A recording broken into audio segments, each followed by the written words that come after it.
En primer lugar, quisiéramos agradecer el espíritu colaborativo, las aportaciones que habéis hecho todos y todas a los textos. Deciros que ha sido un gusto para nosotros compartir el espacio y la reflexión entre todos. Por favor, siete aquí.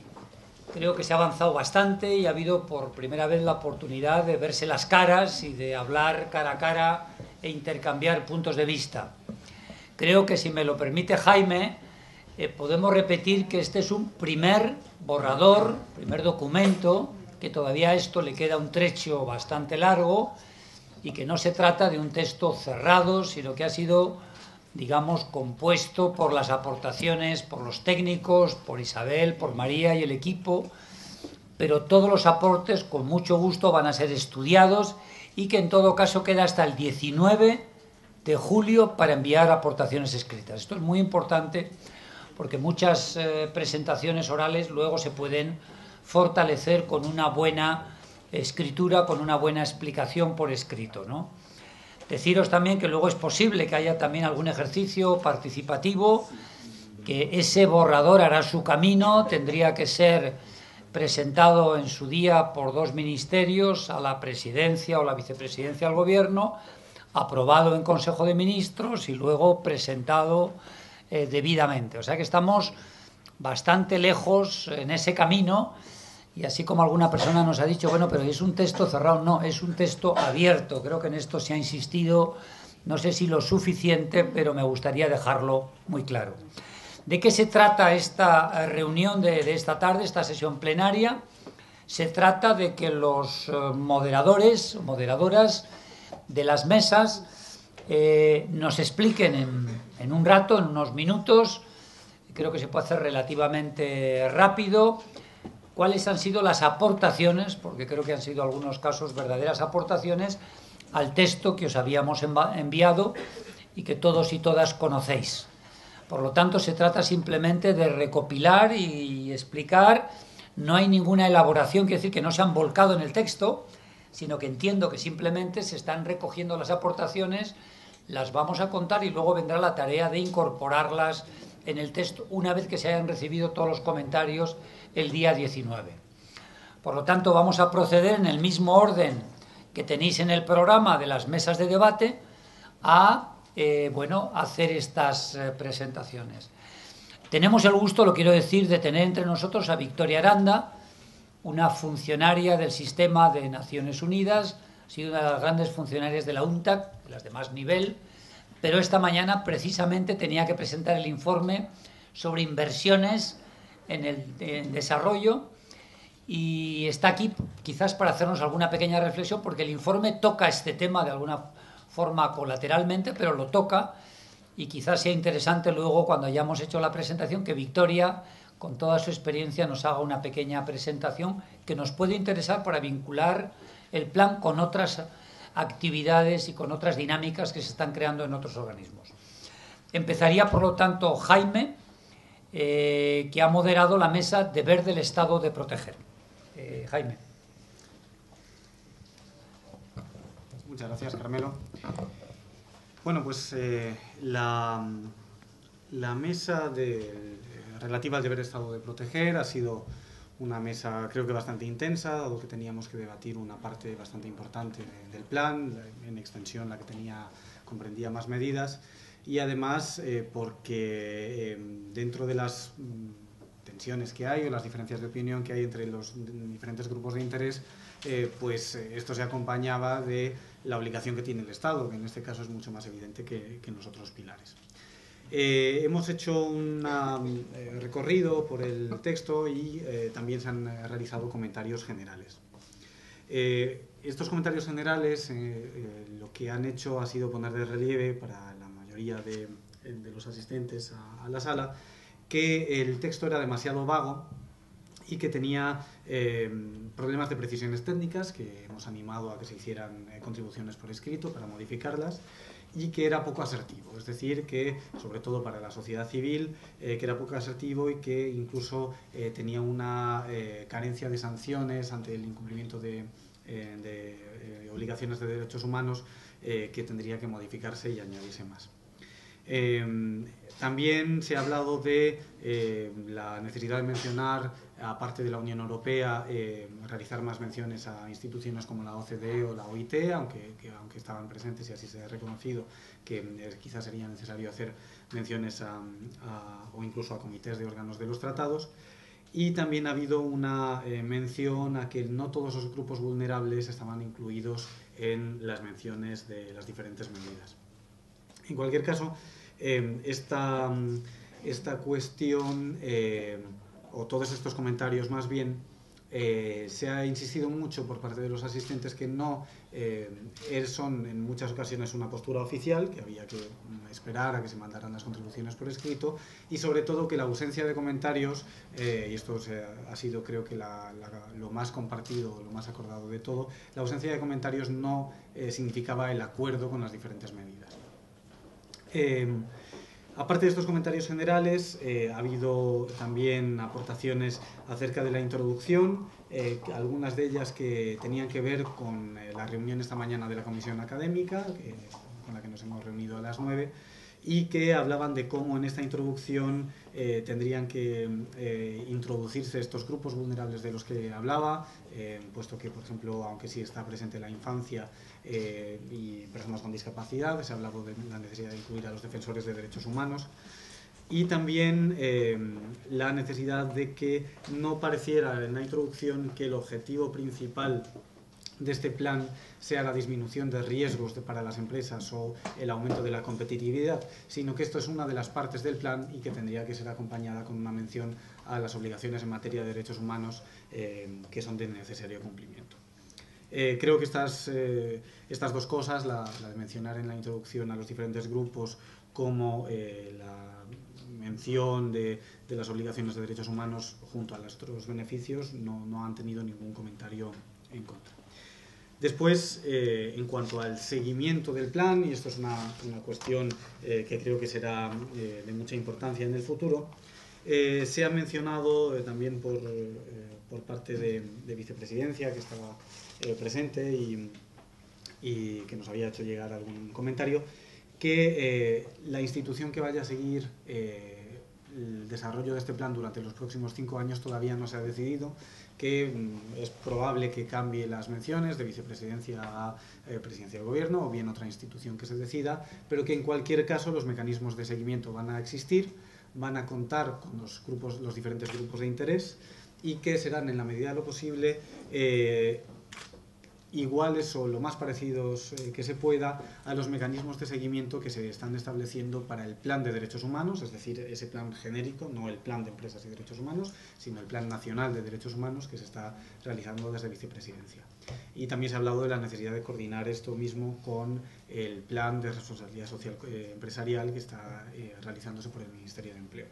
Se ha comunicado, como ya hemos hecho en alguna ocasión, que estamos efectivamente coordinándonos al respecto y que de hecho habrá llamamientos de unos planes a otros para no duplicar el desarrollo y para que no haya incoherencias entre los diferentes planes. En cuanto a las medidas ya más concretas, se ha hablado de el mecanismo de seguimiento y el informe que habría del estado de la situación actual en las medidas primera y segunda, que tienen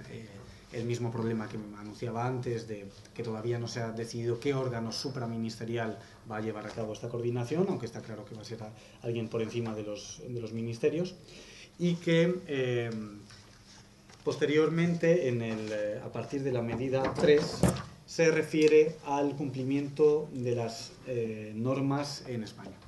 Se ha echado en falta por la mayoría de las organizaciones de la sociedad civil y también por la Defensoría del Pueblo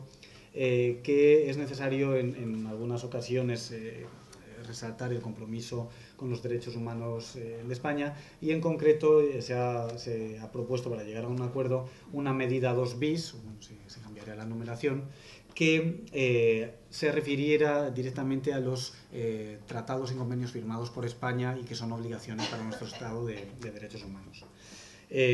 Además, en la medida 4 se ha mencionado la necesidad de mencionar, aparte de la transposición de las recomendaciones de la Unión Europea, recomendaciones de otras organizaciones, la OCDE, como como he señalado con anterioridad, pero también los diferentes órganos de los tratados u otras organizaciones o agencias de Naciones Unidas que tengan competencias en la materia de empresas y derechos humanos. En cuanto a las medidas de asesoría que desarrollan los principios de rectores en las medidas 7, 8 y 9, que hablan de un plan de comunicación, una plataforma telemática y la capacitación de las embajadas y los órganos en el exterior por parte española, se ha insistido en que debería haber en la medida número 7 una mención a los defensores de derechos humanos, puesto que se mencionan varios grupos vulnerables, y que debería haber una mención al género, pero por supuesto no como grupo vulnerable, puesto que no se considera que las mujeres sean un grupo de población, sino la mitad de ella. En cuanto a la medida número 9 sobre las embajadas y la acción exterior de España, el alto comisionado para la marca España ha apoyado este texto, señalando que es muy positivo que este tema se trate, que debería haber una referencia a los principios rectores en las comunicaciones de marca España, y que se está estudiando que en la página web que ellos gestionan haya menciones a la creación de este plan, o cuando se apruebe en el futuro, que sea uno de los rasgos que se definen y se defienden en marca España. Fue el debate algo más intenso, aunque más o menos creo que al menos los comentarios no eran del todo divergentes, en las medidas 10 y 11. Estas medidas hablan de una de las obligaciones que sí aparecen en este plan, como es la posible exigencia a las empresas de más de 1.000 trabajadores a que realicen, y también a las empresas estatales con capital público mayoritario, que realicen un informe de su impacto en derechos humanos. Se ha hablado de la necesidad de aclarar el texto, puesto que sí que teníamos un pequeño fallo de redacción, y quizá la necesidad de valorar si el tamaño de 1.000 trabajadores sería el adecuado o no. También la posibilidad, aunque esto creo que introduciría alguna dificultad, de hacer requisitos diferentes dependiendo del sector económico del que se tratara. Y muchas asociaciones han señalado que sería necesario vincular la ausencia de informe,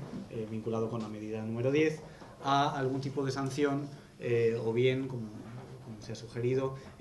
por ejemplo, vincularlo a la posibilidad o no de contratación por parte de la Administración.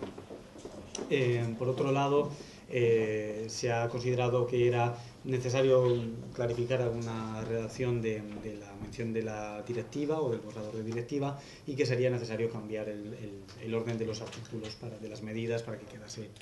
más claro. También ha habido un debate y bueno, es una de las cuestiones que creo que debería estar en el plan, porque tenemos un mandato también de la proposición no de ley, en la siguiente medida, la medida número 12, que se refiere a los apoyos que pueda tener la Administración a la acción de las empresas españolas en el exterior, ya sea a través de seguros, préstamos o ayudas directas. Se ha mencionado por parte de algunas organizaciones que tendría que ser un texto más fuerte y señalar que ese estudio que se solicita para realizar una consideración de derechos humanos en estos instrumentos tendría que ser con un objetivo claro de llegar a considerar como obligatorio esa perspectiva de derechos humanos en la concesión de las ayudas, y que se han adelantado incluso a partir de alguna ONG una serie de criterios que tendrían que regir la regulación futura de estos instrumentos. Por otro lado, también por parte de algunos instrumentos que contábamos con su representación en la sala, se ha hablado de la necesidad de mencionar, como decía en otros lados, a la OCDE dentro del texto de esta medida. Más adelante, en la medida de capacitación e información de instituciones estatales, también se ha hablado de las líneas de la OCDE y hemos pasado a debatir cuál era la regulación o cuál debería ser el texto concreto de la utilización de compras de productos o de la línea de proveedores por parte de la Administración, que aparecen en las medidas 14 y siguiente. Se ha señalado por parte de alguna organización de la sociedad civil que se debería eliminar en la medida 15 la mención a que esa regulación de la contratación pública teniendo una perspectiva de derechos humanos no tendría que condicionarse a que no se añadan cargas administrativas para los poderes adjudicadores o las empresas, y por tanto la sugerencia ha sido que se elimine esa línea. Por otro lado, en la utilización de fondos públicos, o de gestión pública, como el Fondo de Reserva de Seguridad Social o el Complementario de Funciones Públicos, se ha señalado que debería hacerse precisiones terminológicas, puesto que el texto no es del todo adecuado, pero que era, en principio, alguna asociación, los únicos comentarios que ha habido han sido positivos, y que se debería modificar el texto para añadir que esto se debe coordinar o mencionar la disposición primera de la Ley de Economía Sostenible. Posteriormente, en la parte que desarrolla el principio 7 de Naciones Unidas, aquel que se refiere a los derechos humanos de las empresas en zonas afectadas por conflicto, se ha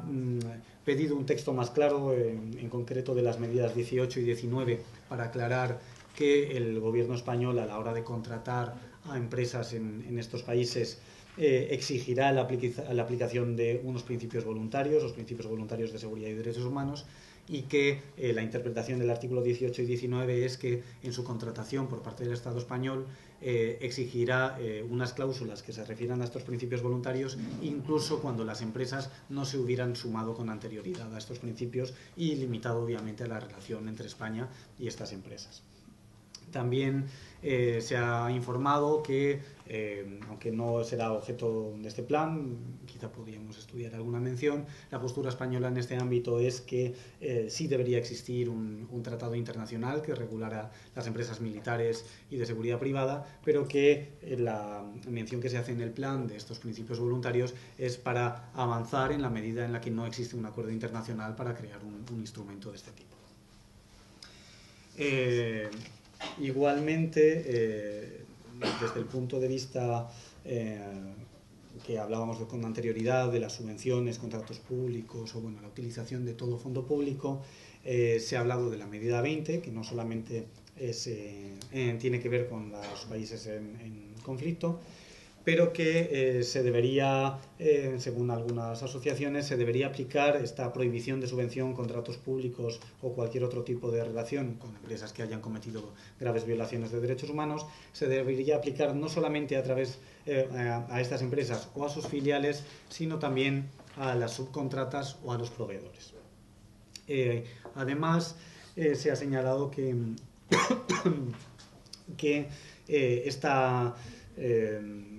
este examen debería estar acompañado, y también en casos anteriores, de estructuras administrativas que permitieran ver si estas violaciones se han producido o no, o controlar el rol de la empresa, y sobre todo que la cooperación con la Administración española, que se menciona en esta medida, no supone solamente, y que podría implicar que se anula esa prohibición de acceso a subvenciones, no supone simplemente una conversación con la Administración española, sino una cooperación real que acabase con una reparación y garantías de no repetición por parte de las empresas que hubieran vulnerado los derechos humanos. Por último, en cuanto a las cuestiones de coherencia política, se han recibido ya por escrito textos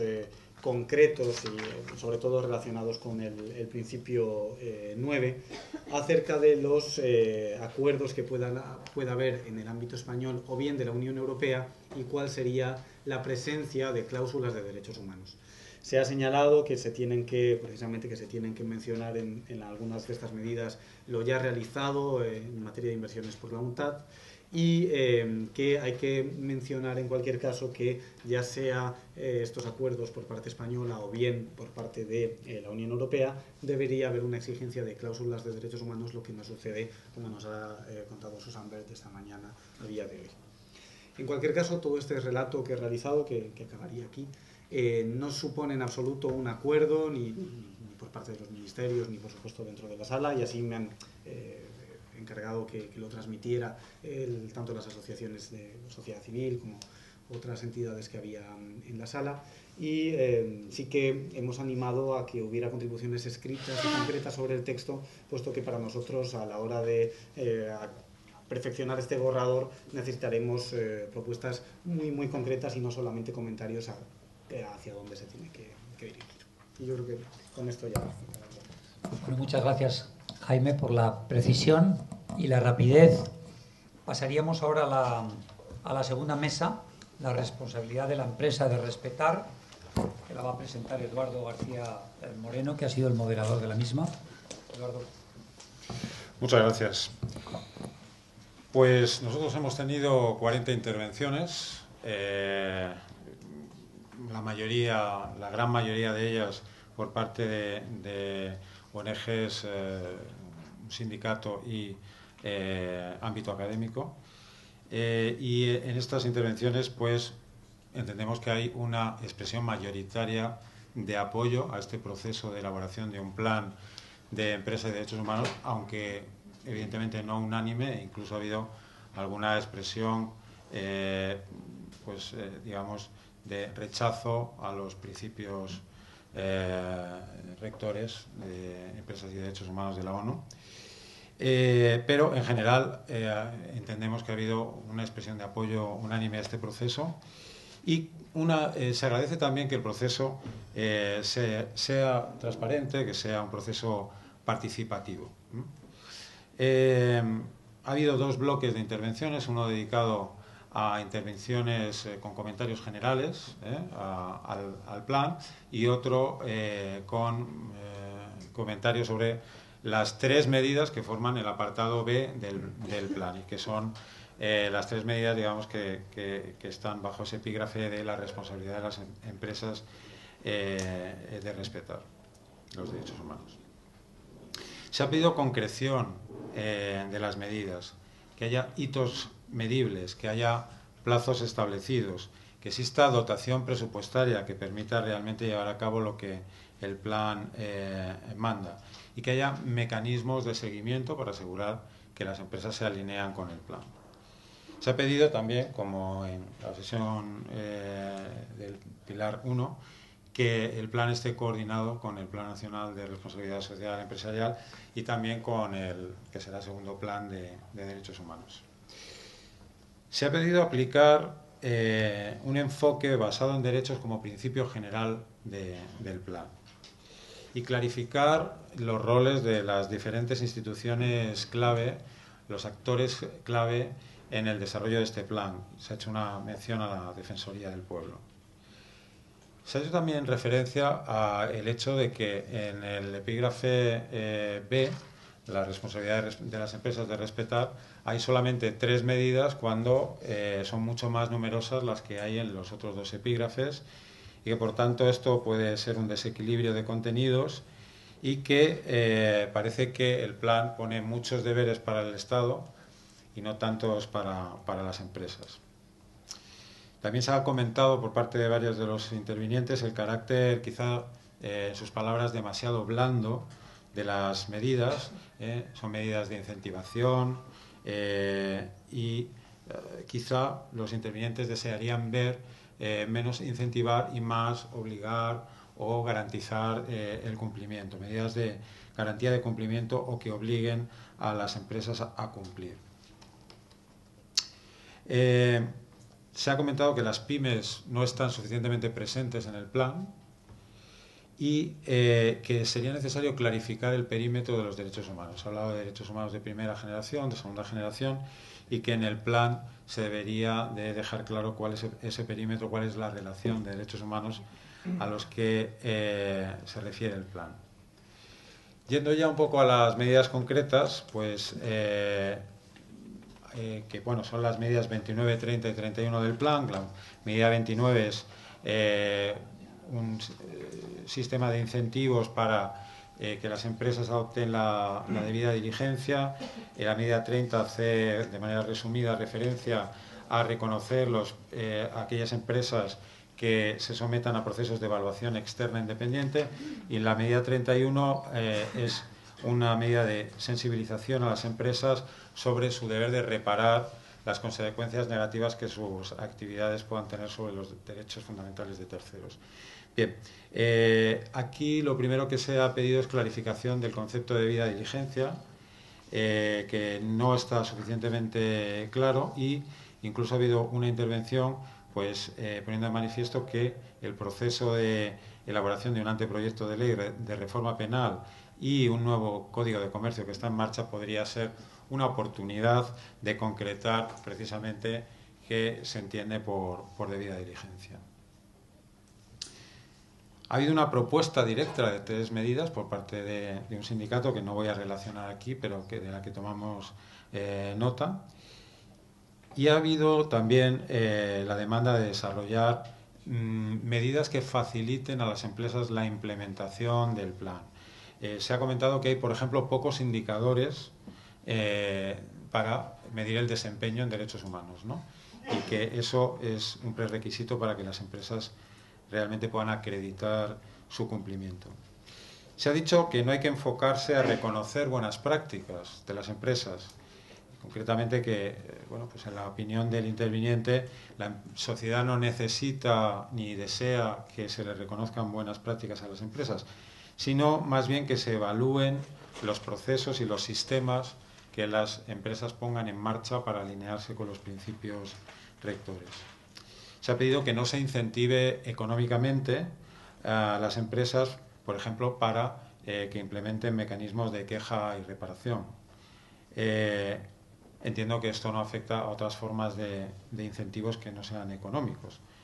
sino pues la persona que ha intervenido puede precisarlo. Y que existan procesos de evaluación del desempeño que sean públicos y en los que haya participación de la sociedad civil. Me refiero a procesos de evaluación del desempeño de la responsabilidad de respetar de las empresas. Por último, se ha pedido que haya una medida específica que ataña a la cadena de suministro de las corporaciones o de las empresas en general. Y creo que este es un resumen sucinto de esas 40 intervenciones que ha habido en nuestra sesión. Bueno, muchas gracias, Eduardo. Pasaríamos entonces a la tercera mesa, acceso a los mecanismos de reparación, que ha moderado Marta Requejo, que está aquí con nosotros. Y tienes la palabra, por favor. Muchas gracias, Carmelo. En la tercera mesa hemos abordado los principios 26 a 31 y las medidas 32 a 35. Éramos el grupo quizá más reducido, formado por académicos, representantes de empresa y de la COE, y también por ONGs. En esta mesa, que entiendo, y así lo expuse al final, no ha agotado en absoluto las posibilidades de propuestas de mejora del plan,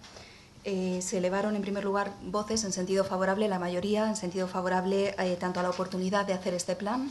por lo tanto a la iniciativa, como a su contenido en términos generales. Y a partir de ahí se expusieron comentarios concretos tanto al plan en su generalidad como a las medidas que nos concernían a nosotros, que son las que se refieren a reparaciones de tipo judicial, extrajudicial y reclamaciones no estatales. Con carácter general, pues muchas de las cosas que se dijeron allí ya fueron o son compartidas por los intervinientes en los otros paneles, porque se aludió, por ejemplo, a la existencia o a la necesidad de indicadores de medición del seguimiento, del cumplimiento con el plan para las empresas, y a la necesidad también de un glosario donde, entre otras cosas, se definiera de forma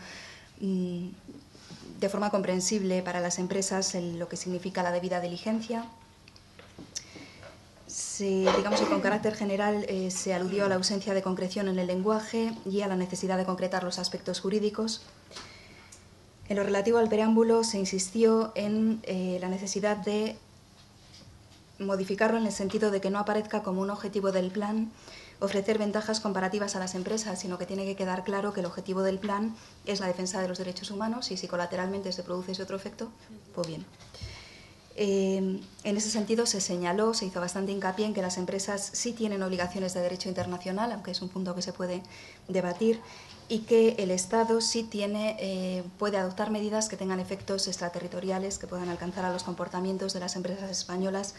fuera del territorio. Y se señalaron ejemplos de estas situaciones que podrían ser trasladables al ámbito que estamos tratando nosotros. Se aludió a la necesidad de abordar la perspectiva de la responsabilidad penal, bien sea desde el aprovechamiento de los tipos penales que actualmente tenemos, como corrupción o pillaje, o bien mediante la creación de otros nuevos. A la necesidad de analizar y aludir a la distribución interna de la responsabilidad dentro de los grupos de empresas, tratando de delimitar en la medida de lo posible hasta dónde llega la responsabilidad de una empresa madre y de sus filiales o sucursales. Importante, y también es un punto transversal, hay que llevar la cultura de los derechos humanos allí donde se producen las violaciones. Se insistió bastante en la necesidad de educar y de educar, de educar y de training, entrenar, capacitar en derechos humanos. En la necesidad de adaptarse a los contextos locales, es decir, hay que tener en cuenta que no todos los lugares donde operan las empresas españolas son iguales y esto no solo tiene que ver con los ámbitos geográficos, sino también con el ámbito de cada sector empresarial considerado, cada grupo de personas afectadas, si se les quiere llamar víctimas, y cada derecho considerado, que enlaza también con lo que habías señalado tú sobre la existencia de derechos de distinta generación que probablemente reclaman un tratamiento diferenciado. Se hizo referencia especial a los grupos en situación de especial vulnerabilidad o a las situaciones en las que las empresas deberían tener un nivel de cuidado específico porque nos encontramos con una zona en una situación de especial vulnerabilidad y también por parte de las empresas se hizo referencia a su propia necesidad en ocasiones de que se tenga en cuenta en qué situación se encuentran ellas. Por ejemplo, se hizo referencia a Vodafone y a una situación de fuerza mayor en la cual, por razones de imposiciones gubernamentales de la zona, pues no pudieron respetar derechos humanos. Estas serían las consideraciones de tipo general por las que se refieren a las distintas medidas. De entrada, la impresión con la que nos quedamos los relatores y yo misma, la moderadora en la mesa, es de que se entiende que las distintas medidas de acceso a la justicia no son independientes entre sí, sino que se trata de medidas, en todo caso, complementarias, que tiene que existir la conciencia de que las fórmulas son incluyentes y no excluyentes y buscar las sinergias entre los mecanismos estatales y no estatales de acceso a la reparación. Entonces, los obstáculos y el resto de los aspectos a los que voy a referirme, aunque hable de que unos son judiciales y otros se refieren a medidas no judiciales, en realidad son bastante compartidos. Como obstáculos identificados al acceso a la justicia,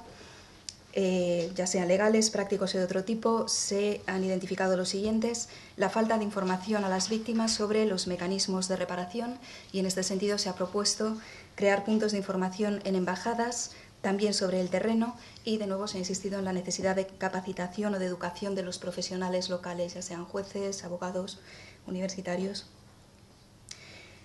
Segundo obstáculo a la justicia, el acceso a la justicia, los costes. En este sentido, aparte de la propia referencia que hace el texto a la asistencia judicial, se ha hablado de la creación de fondos que estarían nutridos aparte de por los que pagamos impuestos, por las propias empresas.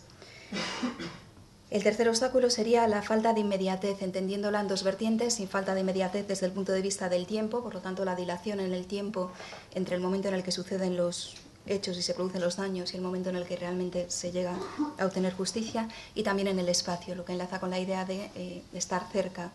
de las comunidades afectadas. Quinto problema sería, o tercer o cuarto problema, sería el acceso a las pruebas. El acceso a las pruebas y la necesidad de alguna manera facilitar a las víctimas el acceso a las personas afectadas, el acceso a pruebas que están en manos de las empresas. Por lo tanto, se enlazaría con la idea de transparencia. La necesidad de simetría entre las partes demandante y demandada, si estamos hablando de un proceso, o en cualquier caso servirían para designar a los afectados y a las empresas, en la medida en que unas disponen de recursos normalmente numerosos y pueden disponer de asistencia legal, y las otras partes pues pues no con mucha más dificultad. Y finalmente también se hizo referencia, dentro de lo que es la dificultad del acceso a la justicia, a las trabas que en este momento representa, en el ámbito civil al menos, la legislación europea que tenemos de cara a permitir el acceso a los tribunales en casos transfronterizos. En este momento teníamos a Susan Bird con nosotros y entonces pues se le hizo la pregunta de si eran conscientes en su dirección general de estos problemas y pues animó a que se le comunicaran y hizo referencia a que no siempre están en contacto las direcciones generales suya y la Dirección General de Justicia, que es la que se encarga de adoptar procesos o programas legislativos de cambio. Desde el punto de vista en lo que se refiere a las medidas no judiciales, aquí, mecanismos no judiciales de acceso a la reparación, aquí había bastante dispersión en cuanto a las propuestas. Por una parte, se ha hablado como una posibilidad de ampliar las competencias del defensor del pueblo. Por otro lado, de reforzar al punto de contacto de la OCDE o bien de complementarlo con otro mecanismo distinto y autónomo, en el cual además se podrían identificar dos niveles, un nivel genérico que podría ser un arbitraje y un nivel específico, lo que significaría dejar la puerta abierta a otros tipos de mecanismos, de nuevo, en función del terreno, en función de la comunidad afectada, en función del sector de empresa que estemos considerando. Y luego se aludió también a la necesidad de unificar las reclamaciones en un único, todas las reclamaciones que pudieran surgir en relación con violaciones de derechos humanos en un único punto, que pudiera verificar in situ la realidad de la queja. En cualquier caso, todos estos mecanismos deberían llevar el aval del Estado, es decir, son mecanismos que podrían ser desarrollados dentro de las empresas, pero su legitimidad vendría dada por el aval del Estado, a quien correspondería crear un sustrato de principios o de garantías mínimas a las que se adaptarían los mecanismos no judiciales de reparación. Se hizo alusión a que la reparación no es indemnización, sino que puede implicar otras muchas cosas que van desde la restitución a las condiciones anteriores al daño, la reparación moral, el derecho a la verdad y sobre todo la garantía de no repetición, lo cual afectaría a otras partes del plan en el sentido de, de medidas que impidieran a las empresas o que obstaculizaran el acceso a las empresas a beneficios públicos una vez que se ha demostrado que han incurrido en violaciones de derechos humanos. Cualquier construcción de cualquier sistema de queja debe hacerse con participación de las personas, de las comunidades de afectados, por lo tanto, oírles. Y finalmente se ha hablado de la necesidad de cooperación entre España y los países, desde el punto de vista gubernamental, estatal, entre España y los países donde operan las empresas españolas, una cooperación que podría ir desde lo judicial, pasando por Ministerio Fiscal y llegar hasta lo policial. La conclusión a la que hemos llegado, en todo caso, es que las empresas no pueden extraer ventajas competitivas de la violación de derechos humanos, eso es algo que se reiteró en varias ocasiones, y que los mecanismos de acceso a la justicia tienen que ser efectivos, tienen que ser en tiempo y sería muy conveniente que se elaboraran con un diálogo, sobre la base de un diálogo multi-stakeholders, o sea, con implicación de todos, porque ello le otorgaría la legitimidad necesaria.